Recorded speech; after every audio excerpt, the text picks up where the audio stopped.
Hi friends, Geethasri home cooking ఛానల్కి స్వాగతం. నేను మీ శ్రీనివాస్. ఈరోజు మన వీడియోలో జిగురు లేకుండా పొడి పొడిలాడుతూ ఉండే సింపుల్ బెండకాయ ఫ్రై ఏ విధంగా తయారు చేసుకోవాలో తెలియజేస్తాను. ఈ బెండకాయ ఫ్రై వేడివేడి అన్నంలో చాలా రుచిగా ఉంటుంది. ఇప్పుడు మనము ప్రాసెస్లోకి వెళ్దాం. ఈ బెండకాయ ఫ్రై చేయడానికి ఒక 300 గ్రాముల బెండకాయలు తీసుకొని బాగా శుభ్రంగా కడుక్కొని పొడిగుడ్డతో తుడుచుకొని ఈ విధంగా ముక్కలుగా తరిగి పెట్టుకున్నాను. ఒక ఆనియన్ని ఈ విధంగా చీలికలుగా కట్ చేసుకొని కొంచెం కరివేపాకును కూడా ఉంచుకున్నాను. మరియు రుచికి సరిపడినంత వరకు సాల్టు, కొంచెం పసుపు, రుచికి సరిపోను కారము, తాలింపు గింజలు, కొంచెం ఆయిలు, ఇవైతే సరిపోతాయండి. ఇప్పుడు మనము ఈ బెండకాయ ఫ్రై చేయటం ప్రాసెస్లోకి వెళ్దాము.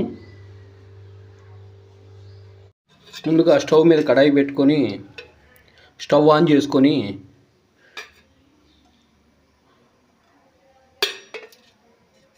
ఒక 2 టేబుల్ స్పూన్లు ఆయిల్ వేసుకోండి. ఈ ఆయిల్ కొంచెం వేడెక్కిన తర్వాత ఇందులో 1/2 టేబుల్ స్పూన్ జీలకర్ర, 1/2 టేబుల్ స్పూన్ ఆవాలు, 1/2 టేబుల్ స్పూన్ పచ్చిపప్పు, 1/2 టేబుల్ స్పూన్ మినప్పప్పు, ఒక 1/2 టేబుల్ స్పూన్ జీలకర్ర వేసుకోండి.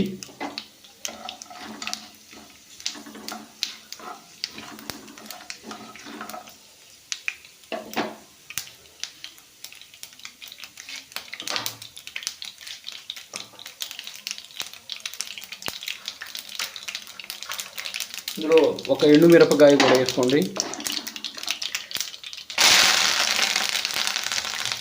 ఇందులో కొంచెం వేడెక్కిన తర్వాత ఇందులో బెండకాయలు కట్ చేసుకున్నటువంటి బెండకాయలు వేసుకోండి.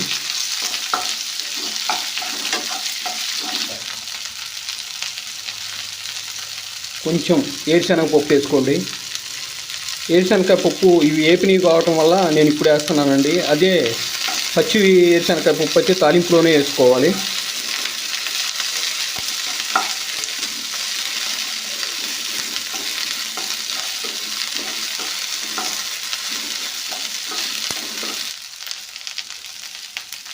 ఇందులో ఆనియన్స్ ఇప్పుడు వేసుకోండి. తాలింపులో ఆనియన్స్ వేసుకుంటే కూరంతా మగ్గేసరికి ఆనియన్స్ మాడినట్టు ఉంటాయండి. అందుకని నేను ఇప్పుడు వేస్తున్నాను.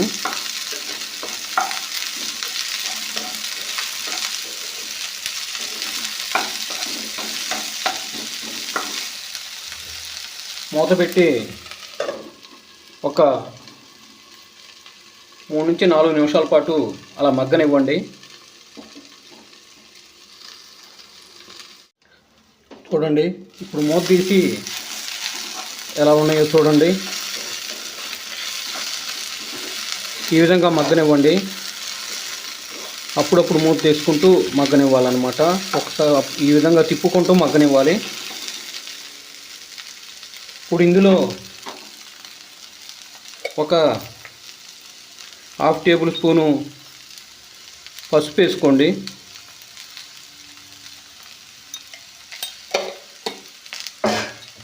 పసుపు వేసుకొని మళ్ళీ కలిగి తిప్పుకొని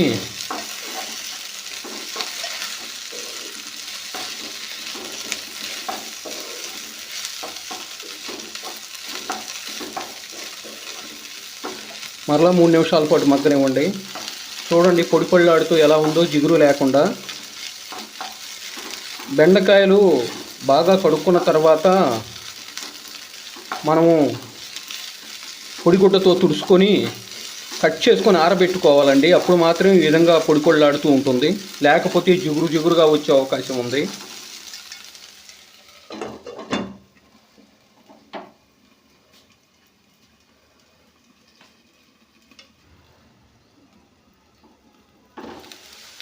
చూడండి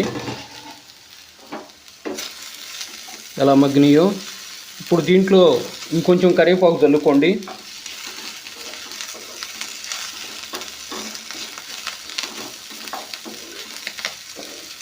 ముక్క మగ్గిందా మగ్గలేదా అనేది ఒకసారి తీసి చెక్ చేసుకోండి.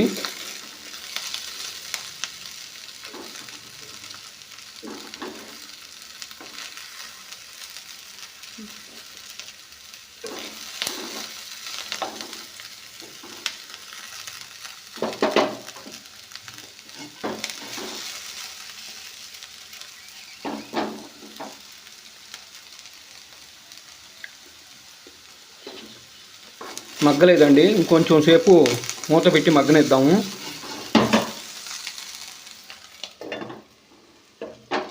ఇంకో 3 నిమిషాలు ఇలా మగ్గనిద్దాము. ఇప్పుడు మూత తీసి ఈ విధంగా కలయి తిప్పుకొని ఇందులో మనం ఇప్పుడు సాల్ట్ వేసుకుందామండి. సాల్ట్ అనేది ముందుగా కనుక వేసామంటే నీరూరి జిగటగా మారి అసలు జిగట సాగుద్దండి బెండకాయల్లో. అందుకని చెప్పి మనం సాల్ట్ ముందు వేయకూడదు. ఇప్పుడు బాగా మగ్గింది కాబట్టి ఇప్పుడు సాల్ట్ చల్లుకుంటే బ్రహ్మాండంగా ఉంటుంది. కూర పొడి పొళ్ళాడుతూ ఉంటుంది. అవసరమైనంత వరకు సాల్ట్ చల్లుకోండి. సాల్ట్ చల్లుకొని ఓసారి ఇలా కలిగి తిప్పుకోండి.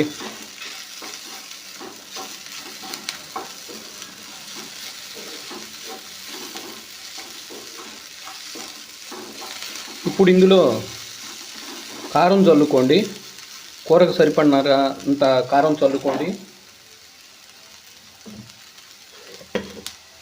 నేనైతే మాది చిన్న స్పూన్ అండి, నేను చిన్న స్పూన్ పెట్టాను. ఈ చిన్న స్పూన్తో దాదాపు ఒక 2 టేబుల్ స్పూన్లు చల్లుకుంటానండి. మంటను సిమ్లో ఉంచుకోండి, లేకపోతే మాడుద్ది.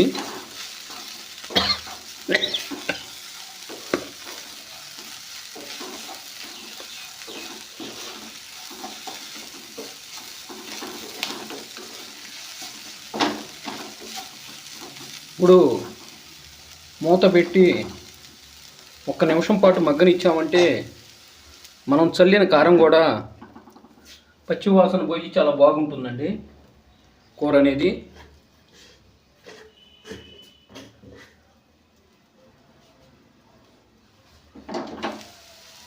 చూడండి, పొడి పొళ్ళాడుతూ ఉన్నటువంటి బెండకాయ ఫ్రై రెడీ అయిందండి. ఇది ఆరోగ్యానికి కూడా ఎంతో మంచిది. బ్యాచిలర్స్ కూడా సింపుల్గా చేసుకునే విధంగా ఉంటుంది. చూడండి ఎంత పొడి పొళ్ళాడుతుందో జిగట సాగకుండా. వీడియో నచ్చితే లైక్ చేయండి, షేర్ చేయండి. మన ఛానల్ ఇంకెవరైనా సబ్స్క్రైబ్ చేసుకొని వాళ్ళు ఉంటే సబ్స్క్రైబ్ చేసుకోండి.